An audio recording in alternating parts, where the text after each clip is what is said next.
Class 9th। आज हम nucleus का डिटेल करने वाले हैं और न्यूक्लियस के बारे में प्रीवियस सेशन में हम लोगों ने कुछ पॉइंट्स पढ़े थे। जैसे मैंने जो फर्स्ट पॉइंट बताया था आपको कि न्यूक्लियस जो है कि इसकी डिस्कवरी रॉबर्ट ब्राउन ने किया था।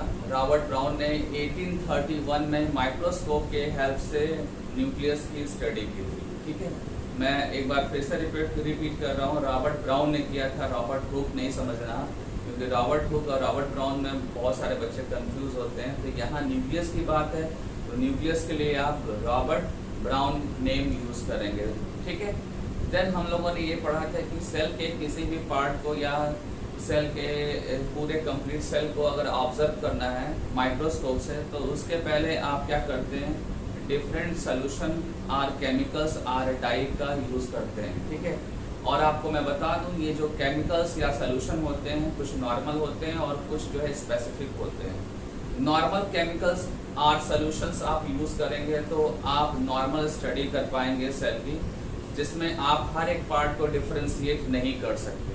बट जब आप स्पेसिफिक किसी केमिकल या सोल्यूशन का यूज करते हैं, सोल्यूशन या केमिकल का यूज करेंगे तो आप डिफरेंशियल स्टडी कर सकते हैं कि सेल के पार्ट्स की।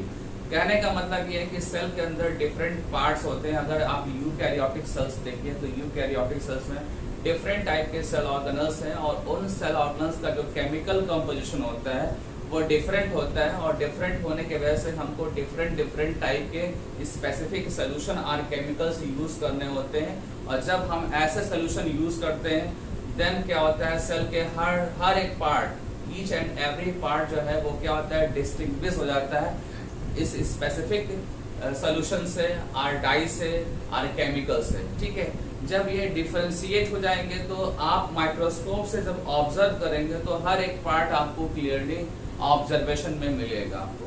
ठीक है, तो ये सारी बातें मेंशन है आपके एनसीईआरटी में। एक बार एनसीईआरटी के कंटेंट्स पे जाते हैं, एनसीईआरटी के लाइंस पे जाते हैं। एनसीईआरटी ये बोलता है कि जब आपको नॉर्मल स्टडी करना है तो आप आयोडीन सोल्यूशन यूज करेंगे, लेकिन अगर आपको डिफरेंशियल स्टडी करना है, सेल के हर एक पार्ट को क्लियरली आपको ऑब्जर्व करना है तो आप क्या यूज करेंगे, सैफरलीन और मैथिलीन ब्लू का यूज करेंगे। ये नाम आपको लर्न करना है। ये क्यों यूज करेंगे, क्योंकि सेल के हर एक पार्ट को आपको डिस्टिंग्विश करना है, इसलिए आप सैफरलीन और मैथिलीन ब्लू का यूज करेंगे। ठीक है, देन आपको बताया था कि जो न्यूक्लियस है ये सबसे इम्पोर्टेंट लाइन है, बेसिक लाइन है, इम्पोर्टेंट भी है आपके माइंड मेकअप के लिए, ये जरूरी भी लाइन है। ये लाइन क्या है कि जो आपका न्यूक्लियस है वो न्यूक्लियस जो है यूकैरियोटिक सेल्स में होते हैं, ये लर्न करना है, इसमें कभी भी मिस्टेक नहीं होना चाहिए। ठीक है, न्यूक्लियस जो है ये यूकैरियोट्स में ही मिलेंगे आपको, प्रोकैरियोटिक सेल्स में या अदर किसी भी टाइप के सेल्स में आपको नहीं मिलेंगे। ठीक है, इसके पीछे जो रीजन है मैं बता रहा हूँ। न्यूक्लियस एक मेम्ब्रेनस स्ट्रक्चर है। ठीक है, एक इम्पॉर्टेंट प्रोमिनेंट स्ट्रक्चर है सेल का। और आपको बता दूं कि मेम्ब्रेनस जो है पार्ट्स और ऑर्गेनल्स जो है सेल्स के वो कब बने, वो इवोल्यूशन के टाइम पे बाद में बने थे। ठीक है, बाद में मतलब कि जब एडवांसमेंट हो रहा था सेल का तो एडवांस फीचर्स में मेम्ब्रेनस सेल ऑर्गेनल्स आते हैं, और एडवांस फीचर में अगर आते हैं तो इसका मतलब है कि ये बाद में बने होंगे। जो भी प्रिमिटिव सेल्स थे लाइक प्रोकैरियोटिक सेल्स में आपको मेम्ब्रेनस सेल ऑर्गेनल्स नहीं मिलेगा। न्यूक्लियस जो है एक्चुअली क्या होता है, मेम्ब्रेनस सेल ऑर्गेनल्स होता है। तो आप ऐसा समझिए कि मेम्ब्रेनस सेल ऑर्गेनल्स जो है वो प्रीवियस टाइम में नहीं बना था, ये बाद में बने। और बाद में कौन से सेल में बने, ये यूकैरियोटिक सेल्स में बने। ये लाइन आपके दिमाग में होना चाहिए। ठीक है, फिर एनसीईआरटी में आपके ये मेंशन किया हुआ है कि जो न्यूक्लियस आपका है ये पोरस स्ट्रक्चर है। क्या है, पोरस स्ट्रक्चर है। एक्चुअली क्या होता है कि जो न्यूक्लियस होता है उस न्यूक्लियस की जो बाउंड्री होती है वो न्यूक्लियर मेम्ब्रेन होती है। वो क्या होती है, न्यूक्लियर मेम्ब्रेन।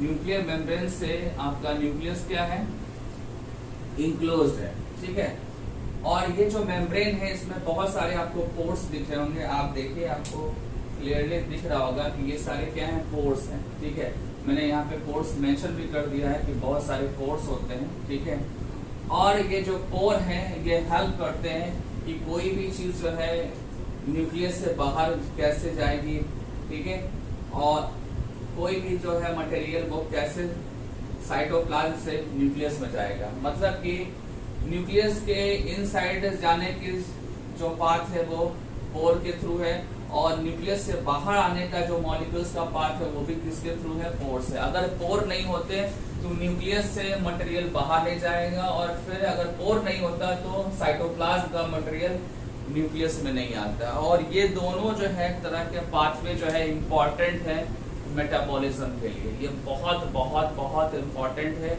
ये बहुत हाई फाई लाइन है, आपके हायर क्लासेस में आपको समझ में आएगा। मैंने वन वर्ड्स में बोला कि ये जो पोर है, ये पोर के थ्रू जो है न्यूक्लियस से बहुत सारी चीजें साइटोप्लाज्म में आ रही है। एक्चुअली ये क्या है आपका, ये साइटोप्लाज्म है। तो साइटोप्लाज्म में, ठीक है, साइटोप्लाज्म बोलिए या आप साइटोसॉल बोलिए, ठीक है, साइटोसॉल।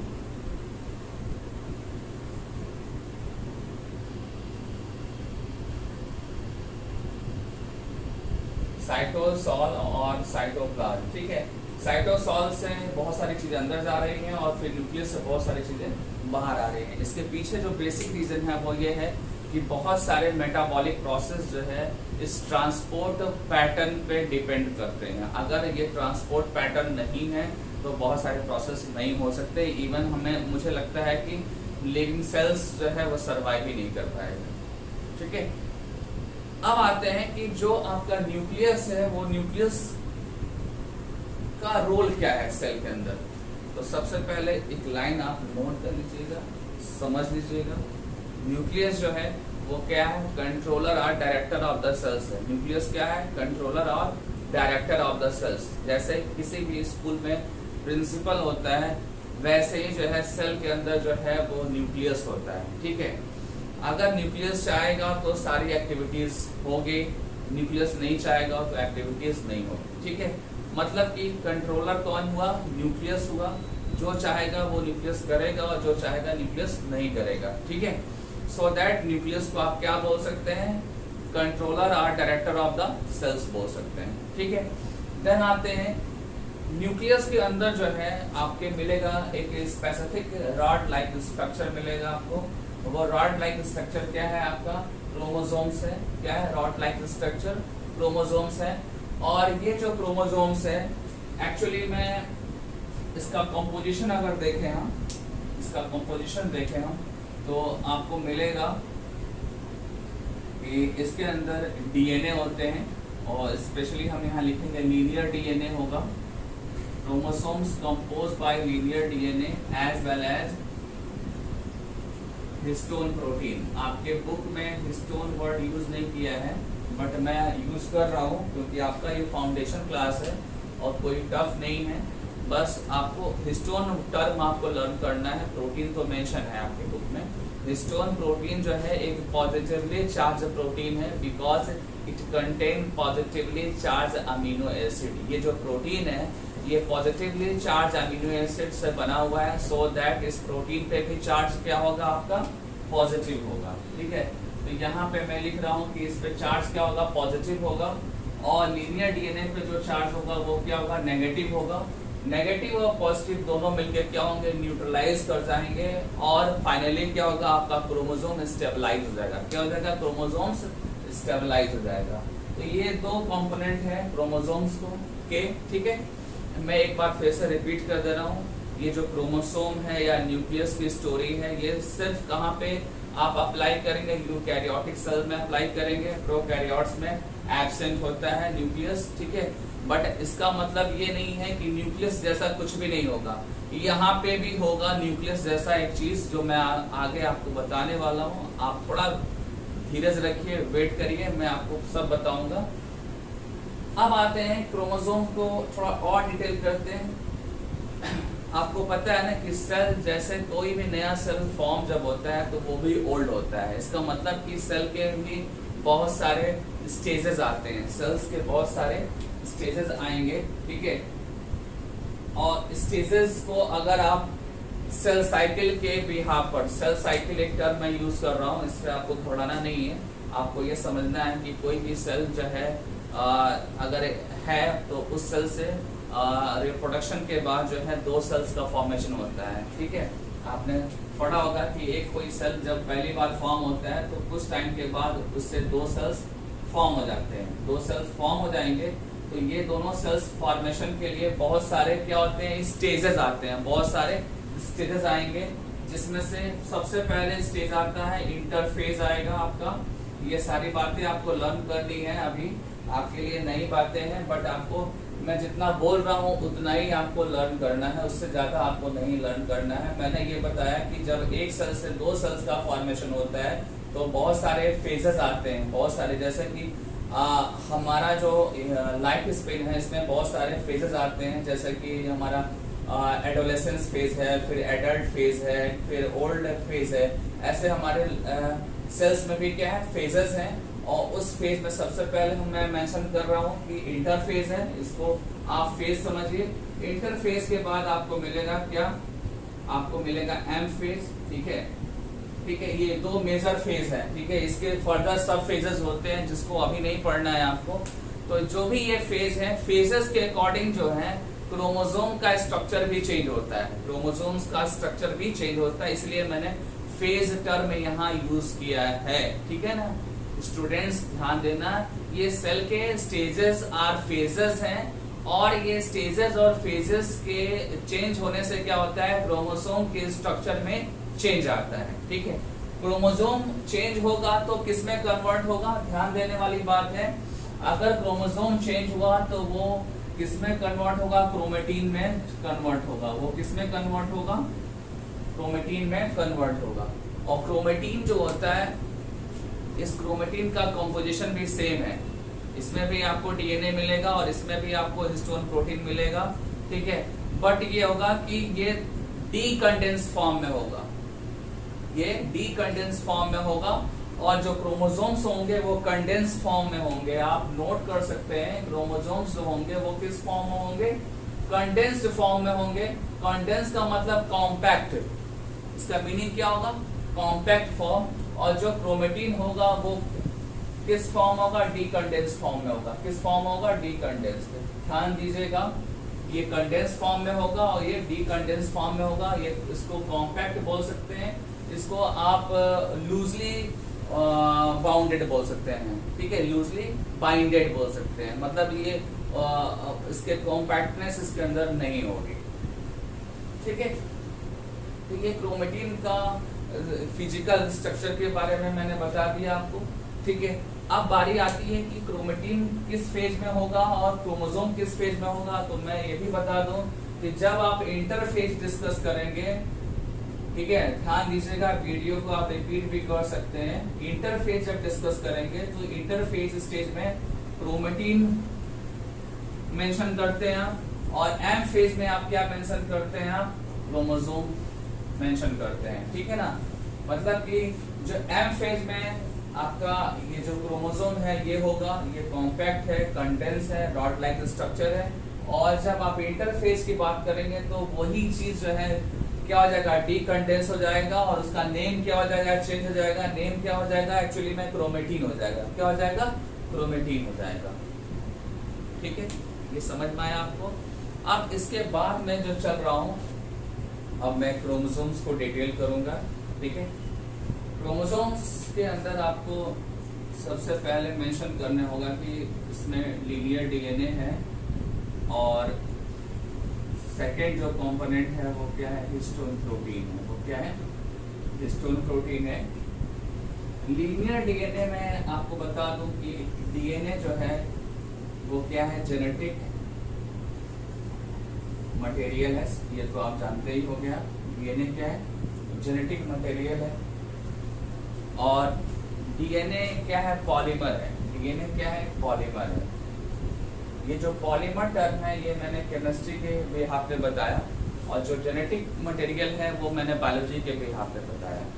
जेनेटिक मटेरियल क्यों बोलते हैं डीएनए को, क्योंकि ये जो है डीएनए के अंदर जो है एबिलिटी होती है कि one generation to next generation जो है इंफॉर्मेशन को ट्रांसफर करता है। ये कैपेबल हुआ है कि वो जेनेटिक इंफॉर्मेशन को वन जनरेशन से नेक्स्ट जनरेशन ये ट्रांसफर कर सकता है। ठीक है, और ऐसा एक और मॉलिक्यूल होता है आरएनए।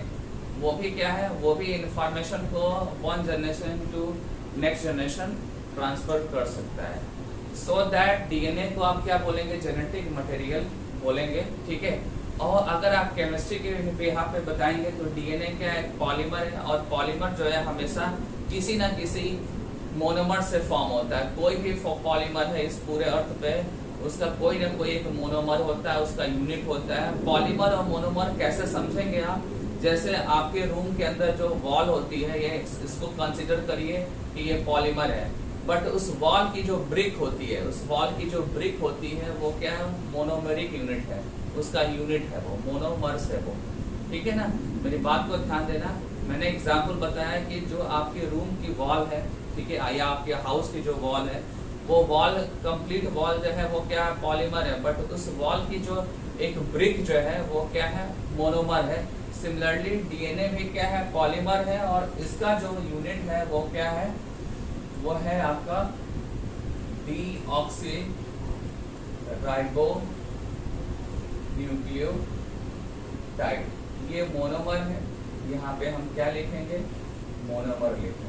क्या लिखने वाले हैं, मोनोमर, ठीक है। इसी मोनोमर के रिपीटिशंस है। रिपीटिशंस आप कैसे यहाँ समझाएंगे, यहाँ पे अगर स्मॉल एन लिख देते हैं, यहाँ पे आप स्मॉल एन मेंशन करते हैं, इसका मतलब है कि इस टाइप का मॉलिक्यूल बार बार रिपीट होकर क्या बना रहा है, डीएनए को बना रहा है, ठीक है। और डीएनए का फुल फॉर्म क्या है, आप सबको शायद पता होना चाहिए। डीएनए का जो फुल फॉर्म होता है डीऑक्सी राइबो न्यूक्लिक एसिड होता है, ठीक है। ये डीएनए का फुल फॉर्म है, ये भी आपको याद करना होगा, ये बहुत इंपॉर्टेंट है, बेसिक इंफॉर्मेशन में आता है, ठीक है। तो ये डीएनए का फुल फॉर्म हो गया। डीएनए क्या है, पॉलीमर है, और उसका मोनोमेरिक यूनिट क्या है, डीऑक्सी राइबो न्यूक्लियोटाइड्स है। डीऑक्सी राइबो न्यूक्लियोटाइड्स के बार बार रिपीटिशन से ये फॉर्म होता है, ठीक है। और ये जो डीएनए है एक्चुअली में कहाँ पे प्रेजेंट है, क्रोमोसोम में प्रेजेंट है। आप क्रोमोसोम में भी लिख सकते हैं इसको, क्रोमैटिन में भी मेंशन कर सकते हैं, ठीक है। डिफरेंस क्या है कि फेजेस का डिफरेंस है। क्रोमोसोम आप एम फेज के लिए स्पेशली डिस्कस करते हैं, और क्रोमैटिन जो है आप इंटरफेज में आप डिस्कशन करते हैं इसको, ठीक है।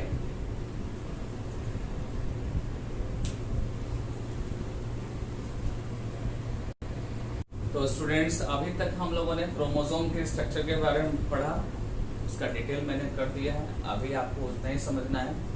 एक लाइन और आप उसमें ऐड कर सकते हैं। वो क्या ऐड कर सकते हैं, डीएनए पे जो है नेगेटिव चार्ज होते हैं, डीएनए पे नेगेटिव चार्ज होते हैं। और नेगेटिव चार्ज होते हैं क्यों, क्योंकि डीएनए में एक पर्टिकुलर कंपोनेंट होता है फॉस्फेट, ठीक है। और वो फॉस्फेट पे आप देखेंगे तो आपको नेगेटिव चार्ज मिलेगा, और इस नेगेटिव की वजह से डीएनए पे भी क्या होगा, नेगेटिव चार्ज होगा, ठीक है। देन इसका एक और पॉइंट है डीएनए से रिलेटेड, वो क्या है, जीन। ये आप टर्म यूजुअली सुनने को मिलता है। आप न्यूज़पेपर देखिए, आप टीवी देखिए, आप सीरियल देखिए, आप मूवी देखिए, तो जीन डीएनए टर्म हमेशा यूज होता हुआ दिखेगा आपको। जीन एक्चुअली क्या है टर्म, ये जीन इज अ फ्रेगमेंट और segment of DNA which determine a single character, ठीक है। मतलब डीएनए और जीन जो है एक क्या है, एक फ्रेगमेंट है, एक सेगमेंट है, जो रिस्पॉन्सिबल है एक सिंगल कैरेक्टर के लिए एट लीस्ट, ठीक है। एक से ज्यादा कैरेक्टर्स के लिए भी रिस्पॉन्सिबल हो सकता है, लेकिन मिनिमम वन कैरेक्टर के लिए वो रिस्पॉन्सिबल हो सकता है। फॉर एग्जाम्पल में जैसे हमारे हेयर जो होते हैं, हेयर कुछ पर्सन में क्या होते हैं, स्ट्रेट होते हैं, और कुछ पर्सन में कर्ली हेयर होते हैं। तो कर्ली हेयर और स्ट्रेट हेयर ये क्या है, ये एक हेयर का एक टाइप है, ठीक है। हेयर का एक उसका एक पैटर्न है। तो हेयर का पैटर्न क्या हो गया, एक कैरेक्टर हो गया। और इस पैटर्न में आपने देखा कि स्ट्रेट हेयर है और कर्ली हेयर है, ठीक है। तो इस हेयर की जो पैटर्न है, इसको हम एक कैरेक्टर मानेंगे, और इस कैरेक्टर को हम बताएंगे कि ये कैरेक्टर गवर्न किससे हो रहा है, govern by a gene, govern by a gene, ठीक है। और जीन क्या है, जीन एक डीएनए और डीएनए का एक फ्रेगमेंट है, ठीक है। सेगमेंट भी बोल सकते हैं आप, फ्रेगमेंट भी बोल सकते हैं। तो बस यहाँ हम इसको स्टॉप करते हैं। यूकैरियोटिक क्रोमोसोम्स या डीएनए या जो भी न्यूक्लियस का डिस्कशन है, यहीं पर हम रोकते हैं। अब हम चलते हैं प्रोकैरियोट की तरफ। मैंने आपसे बोला था कि प्रोकैरियोट को भी बताने वाला हूँ। प्रोकैरियोट्स में आपको क्या बताया था? सबसे पहले मैंने बताया था कि न्यूक्लियस यहाँ पे एब्सेंट है, यहाँ पे कोई भी ऑर्गेनाइज्ड मेम्ब्रेनस कोई भी पार्ट नहीं होता है। यहाँ पे न्यूक्लियस की जगह पे क्या होता है? न्यूक्लियस की जगह पे एक पर्टिकुलर स्ट्रक्चर होता है जिसको बोलते हैं न्यूक्लियाइड। क्या बोलेंगे हम? न्यूक्लियाइड। ये अच्छे से आपको लर्न करना होगा, ठीक है। जब मैं बैक्टीरिया आपको पढ़ाता हूँ तो बैक्टीरिया में ये टर्म आपको मिलेगा। बैक्टीरिया एक्चुअली क्या है? प्रोकैरियोटिक सेल का एग्जाम्पल है। और जब आप बैक्टीरिया को पढ़ते हैं तो बैक्टीरिया के जो है के अंदर जो है आप जेनेटिक इंफॉर्मेशन की जब बात करते हैं तब आपको ये न्यूक्लियाइड टर्म मिलेगा आपको। और न्यूक्लियाइड टर्म में आपको ध्यान देना होगा कि न्यूक्लियाइड एक्चुअली में क्या है? ये सर्कुलर डबल स्टैंडर्ड डीएनए और एज वेल एज इसमें भी क्या है? कुछ प्रोटीन्स हैं, ठीक है, कुछ प्रोटीन्स हैं। ये प्रोटीन्स जो है इस डीएनए को स्टेबलाइज करने के लिए होता है, ठीक है। फिर से मैं बता रहा हूँ, न्यूक्लियाइड जो है ये न्यूक्लियस की जगह पे प्रोकैरियोटिक सेल्स में होंगे। न्यूक्लियस की जगह पे प्रोकैरियोटिक सेल्स में होंगे, न्यूक्लियाइड होंगे एक्चुअली में। और न्यूक्लियाइड क्या है? न्यूक्लियाइड का जो कॉम्पोजिशन है बेसिक वो है सर्कुलर डबल स्टैंडर्ड डीएनए है और साथ में कुछ प्रोटीन्स हैं। प्रोटीन्स पे पॉजिटिव चार्ज है, जैसा कि आपने यूकैरियोट्स में पढ़ा था। यूकैरियोट्स में आपको बताया था ना मैंने कि हिस्टोन प्रोटीन होता है, बट यहाँ पे हिस्टोन नहीं होगा, यहाँ पे प्रोटीन्स होगा। और जब आप हायर क्लासेस में जाएंगे तो इस पे बहुत सारे कंट्रोवर्सी हैं। कुछ जगह पे मेंशन है कि पॉलीएमिन्स होते हैं जो इसके चार्ज को, डीएनए के चार्ज को न्यूट्रलाइज करके और डीएनए को स्टेबलाइज करते हैं, ठीक है। तो इतनी बातें आपको नहीं समझनी है, आपको ये सिंपली समझना है कि न्यूक्लियस की जगह पे प्रोकैरियोटिक सेल्स में एक यूनिक स्ट्रक्चर है जो विदाउट मेम्ब्रेनस है। विदाउट मेम्ब्रेनस है वो एक्चुअली क्या है? न्यूक्लियाइड है। वो क्या है? न्यूक्लियाइड है। और न्यूक्लियाइड के अंदर क्या है? सर्कुलर डबल स्टैंडर्ड डीएनए है और उस डीएनए पे भी नेगेटिव चार्ज है। और उस नेगेटिव चार्ज को कोई पर्टिकुलर जो है प्रोटीन्स जो है उसको न्यूट्रलाइज करके उसको स्टेबलाइज करने की कोशिश कर रहा है, ठीक है। ये स्टोरी हो गई आपकी प्रोकैरियोट्स, ठीक है। प्रोकैरियोट्स और यूकैरियोट्स में मैंने न्यूक्लियस और न्यूक्लियाइड के बारे में बता दिया। और आपको आगे बताने से पहले मैं आपको बता दूं कि जो आपका एनसीईआरटी है क्लास 9 का, उसमें क्या किया है आपके ऑथर ने या एनसीईआरटी ने कि न्यूक्लियस के बारे में डिस्कशन करते करते वो अदर सेल ऑर्गेनल्स को भी डिस्कस कर डाला है, ठीक है। तो आप ध्यान दीजिएगा कि आप का जो पूरा न्यूक्लियस टॉपिक है उसमें न्यूक्लियस के साथ साथ अदर सेल ऑर्गेनल्स की बात की गई है, ठीक है। तो अदर सेल ऑर्गेनल्स में क्या बताया गया है इसको भी ध्यान दीजिएगा। आपको मैं बता दूं कि जो यूकैरियोट्स होते हैं, यूकैरियोट्स में शॉर्ट में मैं लिख रहा हूं, आप ध्यान दीजिएगा। यूकैरियोट्स में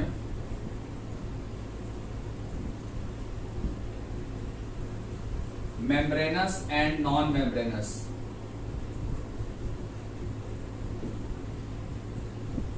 दोनों सेल ऑर्गेनल्स होंगे। यहाँ पे मैं सेल ऑर्गेनल्स भी दे रहा हूँ आपको, मेरे पास स्पेस थोड़ा कम है इसलिए आपको एडजस्ट करना होगा। मैंने बताया कि यूकैरियोटिक सेल्स में मेम्ब्रेनस सेल ऑर्गेनल्स और नॉन मेम्ब्रेनस सेल ऑर्गेनल्स दोनों प्रेजेंट होते हैं। बट जब आप डिस्कशन करते हैं प्रोकैरियोट्स का तो प्रोकैरियोट्स में ओनली जो है क्या मिलेगा आपको नॉन मेम्ब्रेनस सेल ऑर्गेनल्स मिलेंगे। क्या मिलेंगे? Non membranous cell organelles. अब आपके दिमाग में चल रहा होगा कि sir non membranous cell organelles क्या है, तो मैं बता दूं आपको राइबोसोम्स हैं। सबसे पहले आप राइबोसोम लिखिए, ठीक है। और भी बहुत सारे सेल ऑर्गेनल्स है जो नॉन मेम्ब्रेनस है वो, लेकिन यूकैरियोट्स में, प्रोकैरियोट्स में नॉन मेम्ब्रेनस के नाम पे ओनली क्या आपको मिलेगा? राइबोसोम ही मिलेगा। तो ये आपका प्रोकैरियोट्स में है। लेकिन जब यूकैरियोट्स में आप देखेंगे तो ये है और साथ में आपका मेम्ब्रेनस भी है। नॉन मेम्ब्रेनस और मेम्ब्रेनस दोनों है। और आपको पता है कि मेम्ब्रेनस सेल ऑर्गेनल्स बहुत सारे होते हैं। आपका न्यूक्लियस भी क्या है? मेम्ब्रेनस सेल ऑर्गेनल्स है। एंडोप्लाज्मिक रेटिकुलम भी मेम्ब्रेनस सेल ऑर्गेनल्स है। गोल्जी बॉडी भी है, लाइसोसोम्स है, प्लास्टिड है, ये बहुत सारे क्या है? मेम्ब्रेनस सेल ऑर्गेनल्स हैं। तो इसमें आपको कुछ नहीं करना है, इसमें सिर्फ लर्न करना है आपको। इसके बाद से हम आगे चलते हैं। कुछ अच्छे पॉइंट्स हैं, लाइक आपका एनसीईआरटी में ये दिया हुआ है कि मेम्ब्रेनस सेल ऑर्गेनल्स जो है एडवांस सेल्स में प्रेजेंट है लाइक यूकैरियोट्स, बट जो प्रोकैरियोट्स है, प्रोकैरियोट्स में मेम्ब्रेनस एब्सेंट है। तो इसका मीनिंग ये नहीं है कि कोई पर्टिकुलर फंक्शन जो है वो अगर यूकैरियोट्स में हो रहा है तो वो प्रोकैरियोट्स में नहीं हो रहा है। ठीक है, इसको आप एग्जाम्पल से समझ सकते हैं, इसको ध्यान दीजिएगा। मेरे कहने का मतलब ये है सिर्फ कि अगर कोई आप एक फंक्शंस को आप ले लीजिए और फंक्शंस को आप यूकैरियोट्स में देखिए और फंक्शन को आप प्रोकैरियोट्स में देखिए, तो मे बी वो फंक्शन दोनों में परफॉर्म हो रहे होंगे, लेकिन तो आप एक जो है पॉइंट ले लीजिए फोटोसिंथेसिस। फोटोसिंथेसिस क्या एक प्रोसेस है और ये प्रोसेस जो है ये प्रोकैरियोट्स में भी हो रहा है और यूकैरियोट्स दोनों में हो रहा है। ठीक है, ये चीज ध्यान देना होगा आपको।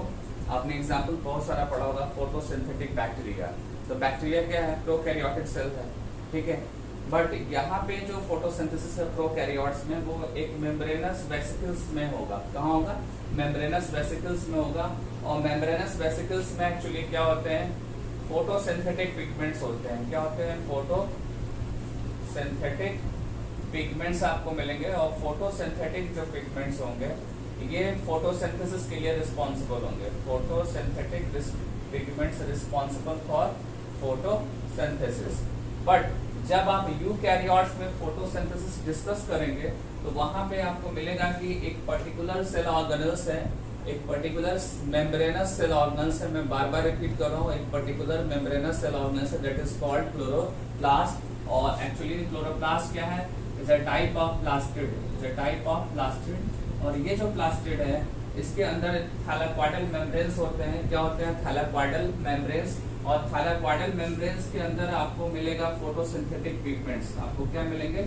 फोटोसिंथेटिक पिगमेंट्स मिलेंगे। और ये जो पिगमेंट है आपके हैं ये फोटोसिंथेसिस के लिए रिस्पॉन्सिबल होंगे, फोटोसिंथेसिस के लिए रिस्पॉन्सिबल होंगे। ठीक है, मतलब कि फोटोसिंथेसिस के लिए यहाँ पे एक वेल ऑर्गेनाइज्ड मेम्ब्रेनस स्ट्रक्चर है। क्लोरोप्लास्ट क्या है? वेल ऑर्गेनाइज्ड मेम्ब्रेनस स्ट्रक्चर है। और ये स्ट्रक्चर कहाँ पे है? यूकैरियोटिक सेल्स में है। और इसी स्ट्रक्चर के अंदर क्या फॉर्म हो रहा है आपका? कौन सा प्रोसेस हो रहा है आपका? फोटोसिंथेसिस प्रोसेस हो रहा है। बट यहाँ पे वेल ऑर्गेनाइज्ड जो है स्ट्रक्चर नहीं है। यहाँ पे कोई भी मेम्ब्रेनस वेल ऑर्गेनाइज्ड स्ट्रक्चर नहीं है। मैं बात कर रहा हूँ प्रोकैरियोट्स की। तो प्रोकैरियोट्स में जब आप ऑब्जर्व करेंगे तो वहाँ पे आपको कोई भी मेम्ब्रेनस सेल ऑर्गेनल्स नहीं मिलेगा। वहाँ सिंपली क्या मिलेंगे?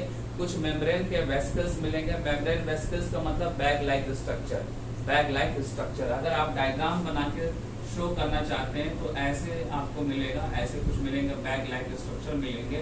और उसी पे क्या प्रेजेंट होते हैं? उसी पे फोटोसिंथेटिक पिगमेंट्स प्रेजेंट होते हैं जो फोटोसिंथेसिस के लिए रिस्पॉन्सिबल होते हैं। तो आई थिंक समझ गए होंगे। मेरे कहने का सिर्फ यही मतलब था कि कोई भी प्रोसेस आप एक ले लीजिए और वो प्रोसेस अगर आप कंपेयर करेंगे तो वो दोनों में हो सकता है, बट उनको परफॉर्म करने वाले जो पार्ट्स हैं वो पार्ट्स का ऑर्गेनाइजेशन डिफरेंट हो सकता है। यहाँ पे कुछ और होगा वो स्ट्रक्चर जो उस फंक्शन को परफॉर्म करेगा और यहाँ पे कोई और होगा जो उस फंक्शन को परफॉर्म करेगा। ठीक है, तो ये मैंने आपसे बोला भी था कि एनसीईआरटी न्यूक्लियस डिस्कस करते करते आपके बुक में वो सेल ऑर्गेनल्स को भी डिस्कस कर दिया है और इवन वो सेल ऑर्गेनल्स को कंपेयर कर दिया है, सेल ऑर्गेनल्स को कंपेयर कर दिया। और ये बहुत ही अच्छे इम्पॉर्टेंट लाइन है। मैं आपको बता दूं कि जो भी स्टूडेंट एनसीईआरटी की हर एक लाइन्स पढ़ता है वो कोई भी एग्जाम क्वालिफाई कर सकता है। इवन आईएएस का एग्जाम भी क्वालिफाई कर सकता है, मेडिकल का एग्जाम भी क्वालिफाई कर सकता है, इंजीनियरिंग का एग्जाम भी क्वालिफाई कर सकता है। और ये जो लाइन आपको बताया हूँ ये लाइन इवन आपके 11th में भी मेंशन नहीं है और इसको पढ़ना चाहिए। अब इसके आगे चलते हैं, हम कुछ न्यूक्लियस की और फंक्शन की बात करते हैं। आप इसको ध्यान से सुनिएगा, आपके एनसीईआरटी में 4th 5th पैराग्राफ में आपको मिलेगा। वो लाइन ये है कि जो न्यूक्लियस है वो न्यूक्लियस जो है वो जब कोई भी सेल डिवाइड होता है तो वहाँ पे न्यूक्लियस का जो है एक मेन रोल होता है, एक सेंट्रल रोल होता है। ठीक है, आप अगर डायग्राम बना के देखें, फोटोसिंथेसिस की स्टोरी फिनिश होने के बाद फिर से एनसीईआरटी के न्यूक्लियस वाले पॉइंट पे चलते हैं। न्यूक्लियस में एक और पॉइंट आपका बहुत ही इंपॉर्टेंट है। वो पॉइंट ये है कि जब भी कोई सेल डिवाइड होता है, सेल डिवाइड होता है, दैट मीन्स कि मैं सेल डिवीजन की बात करता हूँ। और अगर आप कंसीडर कर रहे हैं कि ये यूकैरियोट है तो इसमें आपको न्यूक्लियस भी मिलेगा, आपको न्यूक्लियस भी मिलेगा। और ये आपका क्या है, आपका यूकैरियोटिक सेल है। और ये यूकैरियोटिक सेल्स क्या होने वाला है, डिवाइड होने वाला है। ठीक है, डिवाइड होगा तो 1 से 2 सेल्स बनेंगे, ये स्टोरी आप जानते हैं नॉर्मली। ठीक है, 1 से 2 सेल मिलेंगे। तो इसमें क्या होता है कि जो न्यूक्लियस है इसका मेन रोल होता है, इसका सेंट्रल रोल होता है, सेंट्रल रोल होता है या मेन रोल आप बोल सकते हैं। क्यों मेन रोल होता है, क्योंकि जब भी किसी सेल का डिवीजन होता है तो सबसे पहले जो होता है वो न्यूक्लियस का डिवीजन होता है। क्या होता है, सबसे पहले न्यूक्लियस का डिवीजन होगा।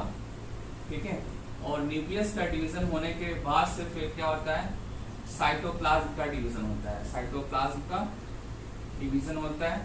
न्यूक्लियस के डिवीजन को आप बोलते हैं कैरियोकाइनेसिस, कैरियोकाइनेसिस बोलते हैं इसको।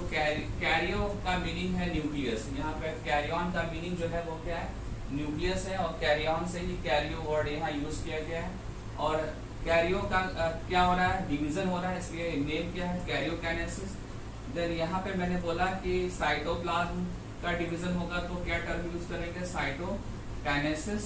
आप ये लिख सकते हैं कि साइटोकाइनेसिस फॉलोड कैरियोकाइनेसिस, मतलब कि पहले आपका कैरियोकाइनेसिस होगा, दैट मीन्स कि न्यूक्लियस का डिवीजन होगा और देन आफ्टर साइटोप्लाज्म का डिवीजन होगा। ठीक है, तो आप वन वर्ड्स में बोल सकते हैं कि मेन और सेंट्रल रोल है इसका। इसके बाद आप जब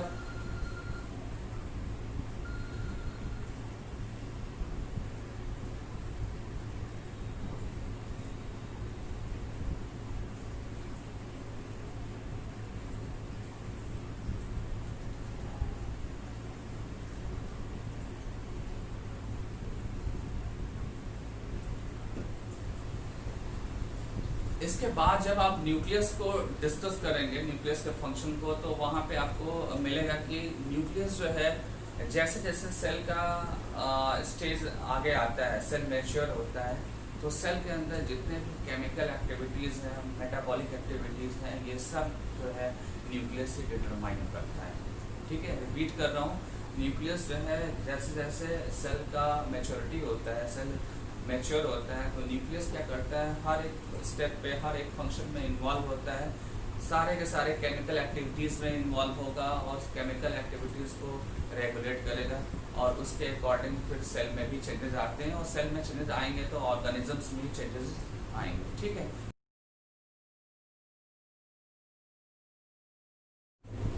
अब साइटोप्लाज्म की थोड़ी बातें कर लें। ठीक है, न्यूक्लियस आपका फिनिश हो गया है। साइटोप्लाज्म में थोड़े से पॉइंट्स से मैं बता दूं।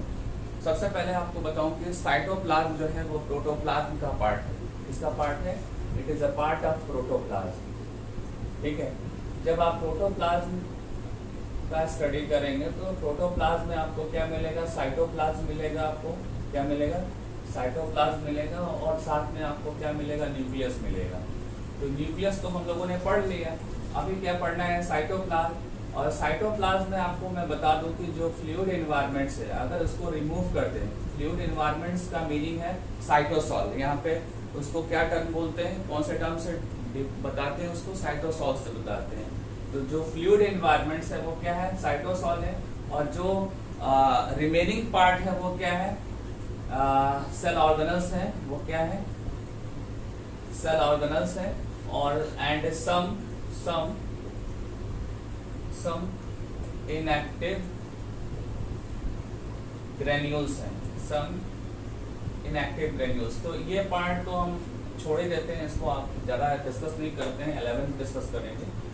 ठीक है, इसमें जो ये पार्ट है ये इम्पोर्टेंट है, क्योंकि इसमें बहुत सारे सेल ऑर्गेनल्स की लिस्ट है जो आप पढ़ने वाले हैं। ठीक है, like mitochondria, plastid, endoplasmic reticulum, Golgi body, ये सब किस में आएंगे, सेल ऑर्गेनल्स में आएंगे। ठीक है, तो ये आप डिटेल पढ़ने वाले हैं। ठीक है, साइटोसॉल में थोड़ा डिस्कशन है, वो मैं बता दे रहा हूँ आपको। साइटोसॉल में आपको बता दूं कि साइटोसॉल क्या है, एक तरीके से फ्लूइड एनवायरनमेंट्स है जिसमें डिफरेंट टाइप के इनऑर्गेनिक और ऑर्गेनिक बायोमोलिक्यूल्स प्रेजेंट है। मतलब कि वाटर होगा, इसमें मिनरल्स होंगे, आयंस होंगे, ठीक है, प्रोटीन्स होंगे, कार्बोहाइड्रेट, लिपिड्स, ये सारी चीजें मिला के क्या बनते हैं, ये सारी चीजें साइटोसॉल को बनाते हैं। ठीक है। और साइटोसॉल्स जो है वो उसके अंदर आपको जो है बीच बीच में आपको ये सेल ऑर्गेनेल्स मिलेंगे, जिसका डिटेल हम पढ़ने वाले हैं। और फाइनली जो है इन सबको इंक्लोज कौन करता है, साइटोसॉल और सेल ऑर्गेनेल सबको इंक्लोज करता है मेम्ब्रेन। कौन इंक्लोज करेगा, मेम्ब्रेन, जिसको आप प्लाज्मा मेम्ब्रेन बोलते हैं। क्या बोलेंगे आप, प्लाज्मा मेम्ब्रेन, ठीक है। आप जब भी डायग्राम बनाते हैं तो आपने देखा होगा कि माइटोकॉन्ड्रिया है, न्यूक्लियस है ये, या एंडोप्लाज्मिक रेटिकुलम है ये, ठीक है। ऐसे बहुत सारे स्ट्रक्चर हैं, लेकिन इनको फाइनली कौन कवर करके रखता है, मेम्ब्रेन कवर करके रखता है, ठीक है।